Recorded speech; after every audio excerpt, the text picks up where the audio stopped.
toutes les couronnes, car il est souverain, les temps sont dans sa main. Rendons l'honneur suprême à celui qui nous aime et qui revient victorieux pour nous ouvrir les cieux. Amen, amen. Je vous invite à vous asseoir pour la prédication maintenant. Et nous allons lire le message pour nous aujourd'hui, qui est centré sur le baptême de Jésus, en fait. Et nous lisons donc dans l'évangile de Marc au chapitre 1, verset 4, à partir du verset 4.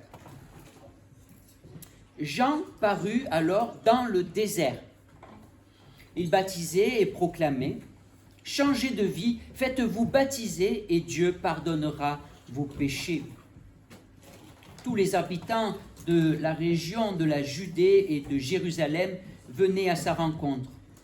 Ils reconnaissaient publiquement leurs péchés et Jean les baptisait dans le Jourdain.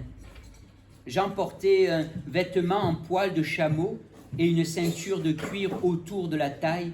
Il mangeait des sauterelles et du miel sauvage. Il proclamait: quelqu'un qui est plus fort que moi vient après moi. Je ne suis pas digne de me baisser pour délier la lanière de ses sandales. Moi, je vous ai baptisé dans l'eau, mais lui, il vous baptisera dans l'Esprit Saint. En ces jours-là, Jésus vint de Nazareth, une localité de Galilée, et Jean le baptisa dans le Jourdain. Au moment où il remontait de l'eau, il vit les cieux se déchirer et l'Esprit Saint descendre sur lui comme une colombe. Et une voix se fit entendre des cieux: tu es mon Fils bien-aimé. En toi, je trouve toute ma joie. Aussitôt après, l'Esprit le pousse dans le désert. Jésus y resta pendant 40 jours et il fut mis à l'épreuve par Satan. Il était avec les bêtes sauvages et les anges le servaient. Jusqu'ici, la parole de Dieu pour nous ce matin. Et je vous invite à la prière. Oui, Seigneur, ta parole est la parole de vie. Ta parole n'est pas comme nos paroles. Elle est une parole, oui, certes, avec le langage humain, mais une parole remplie de ta vérité, remplie de ta puissance. Par ton esprit, elle a été écrite à travers les hommes. Et nous la recevons comme notre plus haute autorité, au-dessus de nos sentiments, au-dessus de nos pensées, au-dessus de toute sagesse humaine. Alors merci Seigneur de nous donner ta sagesse à travers ta parole, par ton Fils et ton Esprit Saint. Tu es notre Père, tu nous as adoptés. Instruis-nous, Père. Encourage-nous, Seigneur. Corrige-nous aussi. Éduque-nous. Nous sommes ton peuple. Et nous voulons t'écouter. Reçois favorablement l'offrande que nous t'avons offerte tout à l'heure et aussi nos cœurs et nos oreilles attentives à ce que tu veux nous dire ce matin. Au nom de Jésus, nous te prions. Amen. Alors, nous allons nous concentrer particulièrement sur le baptême de Jésus. On se dit, mais c'est bizarre quand même ce baptême. Jésus, il vient de Nazareth. Déjà, Nazareth, c'est une localité de quelques centaines d'habitants, vous voyez. Plus petite sans doute que le Vigan. Donc c'est petit. Il vient de là. Il vient vers Jean pour se faire baptiser. Mais cela pose la question, pourquoi? Pourquoi Jésus se fait baptiser? Et c'est un moment très important parce qu'il est relaté dans tous les évangiles. Hein? Il est très important. En effet, le baptême de Jean est un baptême de préparation pour le peuple d'Israël. Un baptême pour se préparer dans la repentance et aussi à accueillir cette repentance parce que c'est une régénération, un changement de mentalité constant. C'est un processus qui commence. Mais il demande ça parce que c'est le Seigneur qui a envoyé Jean pour préparer son peuple, parce que lui, il vient. Vous voyez, le roi vient, mais le peuple, il n'est pas prêt. Il n'est pas prêt, il faut le préparer. Parce que le roi saint vient au milieu de son peuple. Et il doit être préparé, mais il faut qu'il se repente. Hein? Et il voit, il y a toutes sortes de personnes qui viennent vers Jean. Hein? Toutes sortes de pécheurs. Et les pharisiens sont là aussi. Hein? Les religieux, ils sont là aussi. Il y a les juifs, mais il y a aussi des païens. Alors, hein? Mais c'est un scandale même ce baptême pour les juifs, dans un sens, parce que Jean, il demande aussi aux juifs et aux religieux de se repentir. Vous voyez? C'est un scandale. Mais nous, on n'est pas comme les païens, vous voyez? Donc ça, c'est déjà ça. Mais c'est Jésus qui vient. Jésus, il vient, alors que le peuple, là, il est tout le peuple doit se repentir. Et c'est lui le roi qui vient, vous voyez? Donc qu'est-ce que c'est ce baptême de Jean? Qu'est-ce que c'est ce baptême que Jésus reçoit? Vous voyez? Il y a un basculement là. Nous sommes au tout début de l'évangile de Marc. Marc 1, verset 4. Enfin, verset 9, quand c'est le baptême de Jésus, vous voyez? Donc, c'est au tout début. C'est parce qu'en fait, on bascule. Avec Jean-Baptiste, on est encore quelque part dans l'Ancien Testament. Hein? C'est le dernier prophète. Et Jésus vient. Et quand il y a le baptême, au milieu d'un peuple repentant, qu'est-ce qui se passe? Vous voyez? Pourquoi il vient? Et c'est très important de répondre à cette question. Parce que pour Marc, même si vous savez que Marc, comme lui, il veut nous faire rentrer dans cette pensée que Jésus est le roi des rois, le roi, le Fils de Dieu, Dieu lui-même, le roi qui vient sur la terre. Alors pour nous faire rentrer là, et bien sûr que Marc, lui, il pense bien sûr que Jésus est sans péché. Pourquoi il vient dans un baptême de repentance? Vous voyez? C'est bizarre. D'ailleurs, dans d'autres évangiles, il dit, mais c'est moi qui dois être baptisé par toi, qu'est-ce que tu fais là? Moi, je viens de t'annoncer que moi, je baptise d'eau, mais toi, tu vas baptiser du Saint-Esprit. Vous voyez, il dit, et Jésus lui répond, il faut que toute justice soit faite. C'est juste, c'est Dieu qui le demande. Et Jésus, il va obéir. Il va faire tout ce que le peuple doit faire. Hein? Mais contrairement à Israël, parce qu'on le voit dans l'Ancien Testament, hein, contrairement à Israël qui a toujours été rebelle et qui n'a pas accompli vraiment la loi de Dieu, qui n'a pas été fidèle à l'alliance de Dieu, hein, ben, contrairement au peuple, lui, il va obéir dès le début jusqu'à la fin, sans péché. Et il va accomplir toute la loi, il va accomplir toute l'alliance de Dieu. C'est super important. Hein? Donc il y a un basculement, on pourrait dire, entre l'Ancien et le Nouveau Testament. Là. Et on passe dans la nouvelle alliance. Mais une alliance renouvelée. Ce n'est pas comme si l'autre alliance n'était rien. Hein? C'est une alliance, mais tellement nouvelle, tellement renouvelée qu'elle est nouvelle. Vous voyez? Ce n'est pas rompre tout ce qui était avant. Hein? Ou sinon, on ne lirait plus l'Ancien Testament. D'ailleurs, il y a certains qui ne le lisent plus. Ben, je pense qu'ils se trompent. Donc là, Jean annonce la venue de Dieu lui-même en la personne de Jésus pour apporter la consolation à Israël. D'ailleurs, il y a beaucoup, on l'a déjà vu ça il y a quelques semaines, que Marc, il montre que Jésus, il est en train d'accomplir tout le programme du prophète Ésaïe, du livre du prophète Ésaïe. Vous voyez? Il y a plein de références du prophète Ésaïe, en fait, même dans ces quelques versets, vous voyez? Notamment, par exemple, le ciel qui se déchire. Que le Jésus, il voit le ciel qui se déchire, d'ailleurs. Vous voyez? Mais c'est parce que dans Ésaïe, il dit, « Oh, si tu déchirais le ciel, Seigneur, viens, parce qu'on n'a plus de roi. » C'est comme si on était sans roi. Ça, c'est la prière d'Ésaïe, dans chapitre 64 d'Ésaïe. Donc, cette venue du roi exige un changement de vie, c'est-à-dire un retour inconditionnel du peuple au Dieu de l'Alliance, comme seule source de salut. D'ailleurs, c'est le nom même de Jésus. Jésus, Yeshua, Josué, en hébreu, hein, Yeshua, ça veut dire l'Éternel sauve. Il suffit. C'est lui qui sauve, c'est lui qui vient. C'est lui qui vient accomplir le salut. Personne ne peut l'accomplir. Nous n'avons aucune œuvre à offrir au Seigneur pour être sauvés. Tout cela, c'est de l'ordure que Paul a considéré comme une ordure.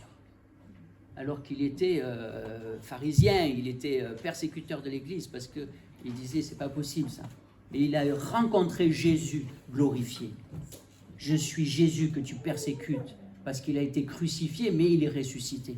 Là, c'est la révélation de Paul qui tombe à genoux. Tout cela, c'est une ordure. Il n'y a que lui qui peut nous sauver. Il est Yeshua, il est Jésus.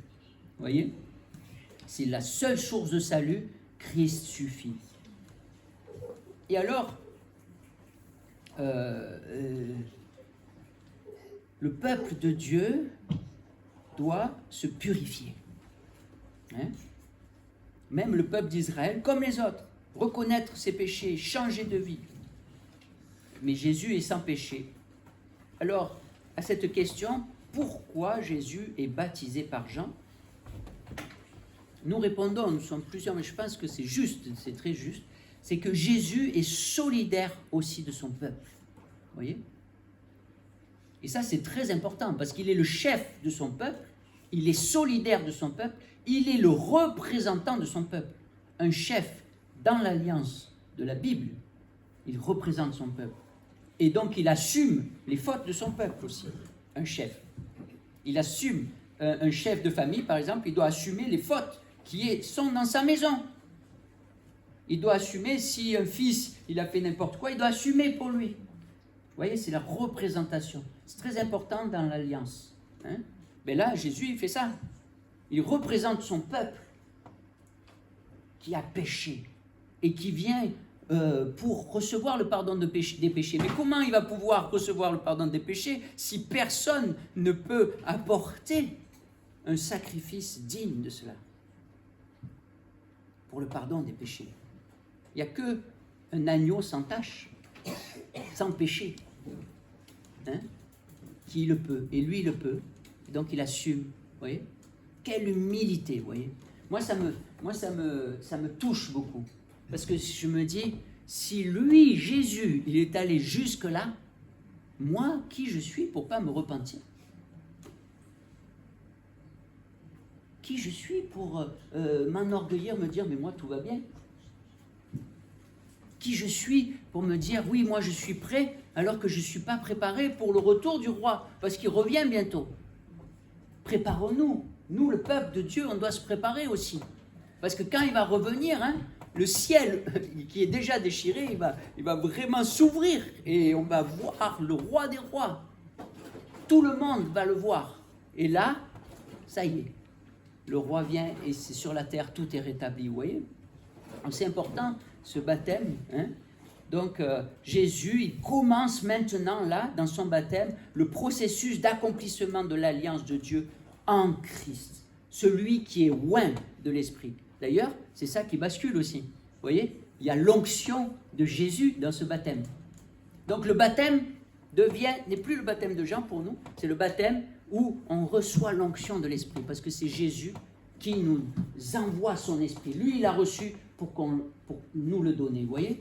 C'est le baptême en Christ. Donc Jésus inaugure son règne par un acte souverain de grâce. Vous comprenez ça? C'est-à-dire, il vient pour annoncer la croix, puisqu'il est solidaire de son peuple dans la repentance. Il assume ses fautes déjà maintenant. Il va l'assumer pleinement à la croix. Vous voyez? Donc, dans ce geste de grâce, il inaugure son règne. Et ce n'est pas pour rien que juste après, il est envoyé dans le désert. Parce que quand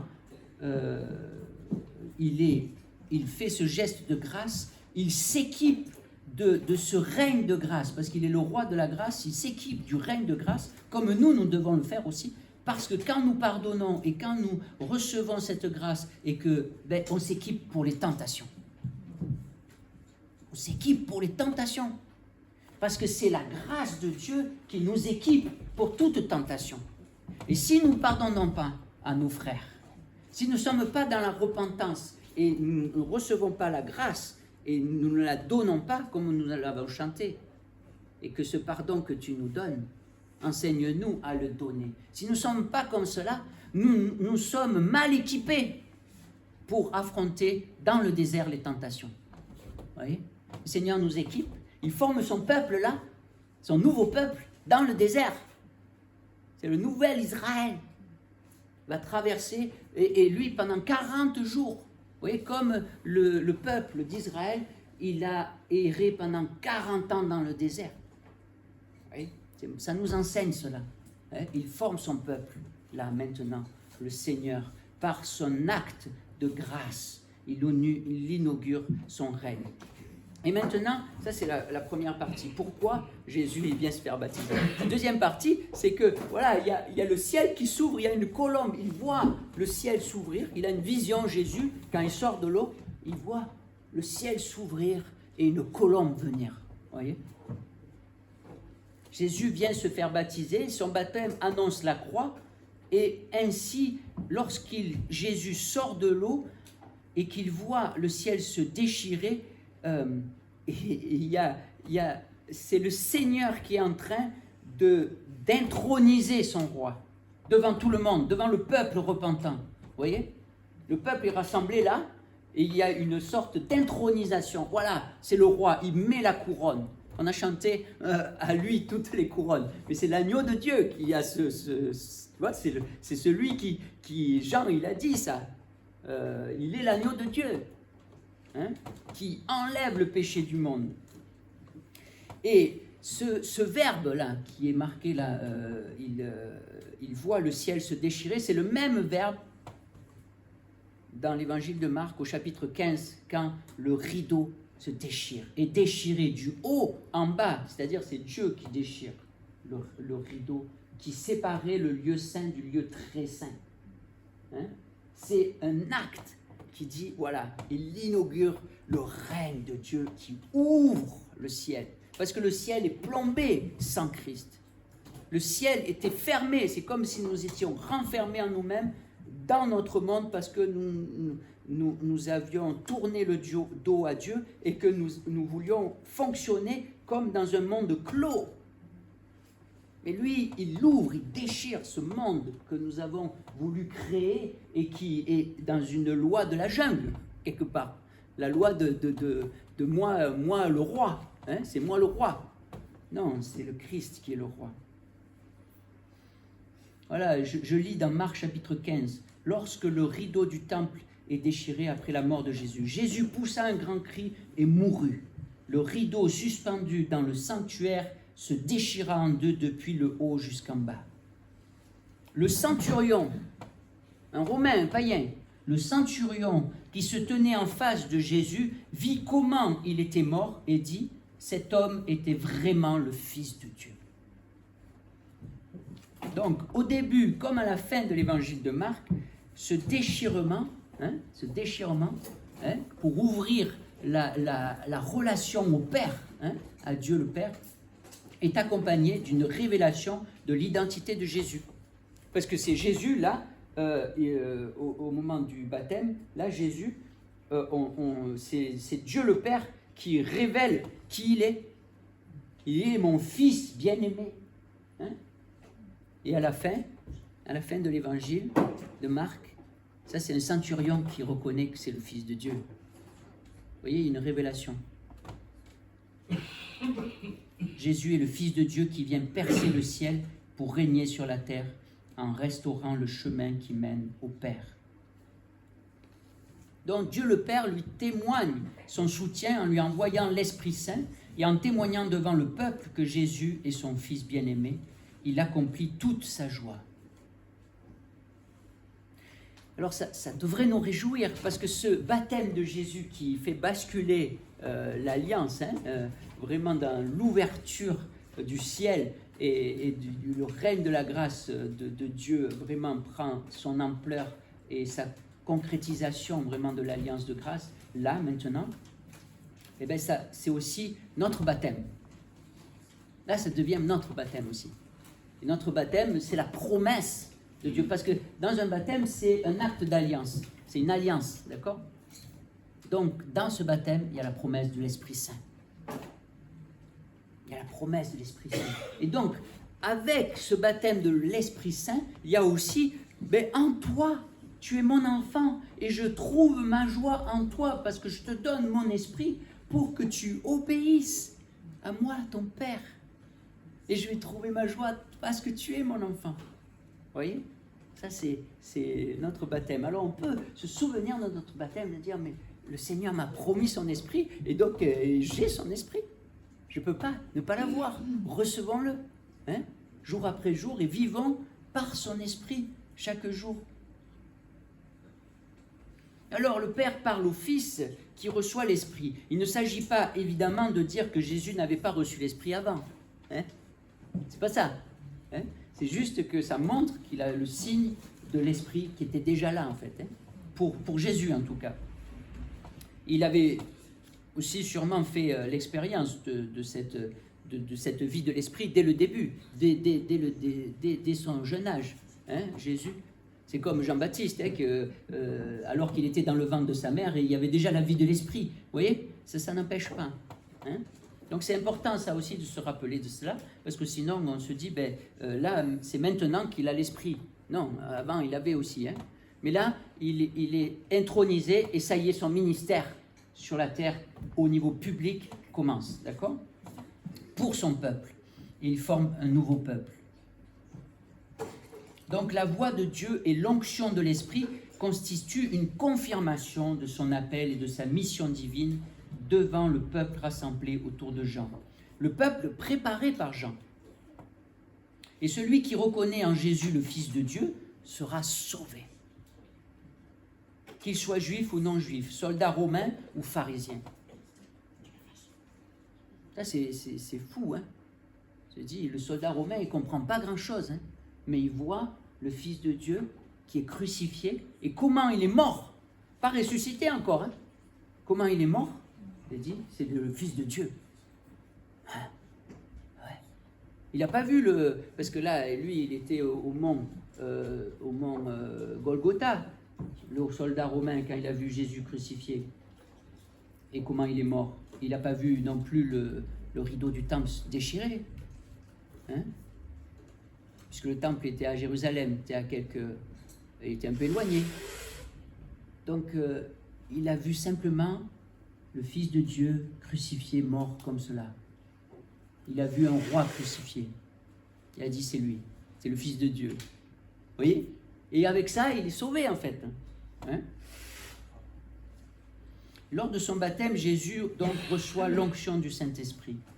Le roi reçoit l'onction de l'Esprit pour accomplir sa mission et baptise, comme il est annoncé par Jean, baptiser du Saint-Esprit son peuple. C'est sa mission. Donc il va falloir qu'il accomplisse tout en tant que roi jusqu'au bout, roi crucifié, mais roi ressuscité, glorifié maintenant. Donc, juste pour dire que tout l'Ancien Testament est important parce qu'il nous fait comprendre tout cela. Parce que dans l'Ancien Testament, les rois, les prêtres et les prophètes recevaient leur vocation particulière lorsqu'ils étaient oints par un prophète ou un prêtre. Ça, on le voit à travers le Lévitique, dans 1 Roi 19, dans 1 Samuel, on le voit à travers tout l'Ancien Testament. Enfin, pas tout le temps, mais voilà, c'est important de voir ça. Parce que en fait, Jésus, non seulement il reçoit l'onction pour accomplir sa mission en tant que roi, mais aussi en tant que prophète et en tant que prêtre. Et d'ailleurs, c'est en tant que prêtre aussi qu'il va accomplir ce sacrifice. C'est lui-même qui se sacrifie, mais c'est c'est le prêtre qui se sacrifie, qui présente son offrande à Dieu et qui est accepté, validé par la résurrection du Christ. Donc le baptême de Jésus comporte de nombreux parallèles avec ces récits de l'Ancien Testament et nous montre que par le baptême, nous recevons une vocation particulière, nous aussi, comme lui. On est un peuple de prêtres, de rois et de prophètes. On est un peuple comme cela. Donc, saisissons qui est l'Église. On est l'épouse du Christ, du roi. On est de la famille royale. C'est énorme. Alors, ne nous dévalorisons pas trop. Écoutons la valeur que nous avons par le Christ, par le Père qui nous dit qui nous sommes. C'est en Christ notre identité d'enfant de Dieu. Et ça, personne ne peut nous l'enlever, même si on nous crache à la figure, même si on nous méprise, même si on dit n'importe quoi de nous. C'est le Père qui compte, c'est la parole du Père qui compte. Tu es mon enfant.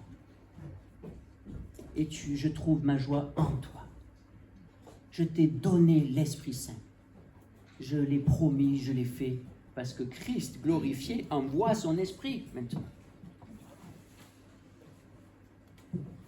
Donc il y a la tentation dans le désert après le baptême, vous voyez, parce que après son baptême, Jésus est mis à l'épreuve. Et Jésus, par son règne de grâce et par son Esprit Saint, remporte la victoire sur le mal, le péché, la tentation et Satan. Dans le désert, Jésus forme son peuple, c'est la naissance du peuple. Comme le peuple, vous savez, la naissance du peuple d'Israël, il a fallu passer à travers la mer. C'était le baptême du peuple, quelque part. Et après, il y a le désert. Eh bien, il inaugure une nouvelle création. C'est son peuple. D'ailleurs, dans Marc, c'est le seul, dans l'évangile de Marc, de dire des choses, c'est étonnant ça. Ils disent, il y avait les bêtes sauvages avec lui. Ça rappelle quelque chose d'Ésaïe encore. C'est la nouvelle création. Il dompte déjà les bêtes sauvages. Dans Ésaïe, il est dit, dans la nouvelle création, il y aura l'agneau et le lion ensemble. Vous savez? Et là, ça indique quelque chose pour nous, vous voyez? C'est des indications dans l'évangile de Marc que voilà, les bêtes sauvages sont domptées et les anges le servent. Hein? Voilà. Et il forme son peuple dans le désert. Donc, en conclusion, en se fortifiant dans sa grâce, dans la grâce du Christ, en la recevant et en vivant de la vie de l'Esprit, nous pouvons suivre Christ dans le désert de nos épreuves et de nos tentations. Et le peuple, dans le désert, il en a connu des tentations et des épreuves. Et il est souvent tombé. Mais le Seigneur a fait grâce constamment. Alors recevons cette grâce constante. Et lorsque nous nous repentons, on va dire, devant Dieu, mais aussi parfois devant les hommes, peut-être devant des frères qui peuvent mieux comprendre ce que l'on vit, qui ne vont pas nous attaquer, mais qui vont nous encourager et nous dire la parole de grâce qu'il faut pour nous relever. En fait, on s'équipe quand on fait ça. Parce qu'on reconnaît nos failles et les autres, ils les connaissent, mais ils vont prier pour nous. Voyez ? Lorsqu'on est dans cette repentance publique, lorsque nous recevons le pardon de Dieu par la foi, lorsque par l'Esprit nous pardonnons à ceux qui nous ont offensés, Dieu nous fortifie et nous équipe par sa grâce pour affronter le désert de la tentation et les diverses épreuves de la vie. Et il n'y a pas que le désert, il y a les promesses quand même du pays promis. Il y a les promesses déjà, il y a des fruits, les fruits de l'esprit. Vous voyez, dans le désert, il n'y aura pas que un désert aride, il y aura des oasis, Et le Seigneur nous encourage aussi par cette grâce qui nous renouvelle chaque jour. Voilà, que ce moment ensemble de culte soit aussi un temps de grâce et de renouvellement pour nous, tout le long de notre semaine et de notre vie. Amen.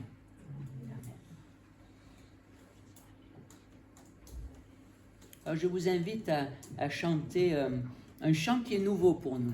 Je vous invite à vous lever pour chanter « Autrefois, enfant de colère ».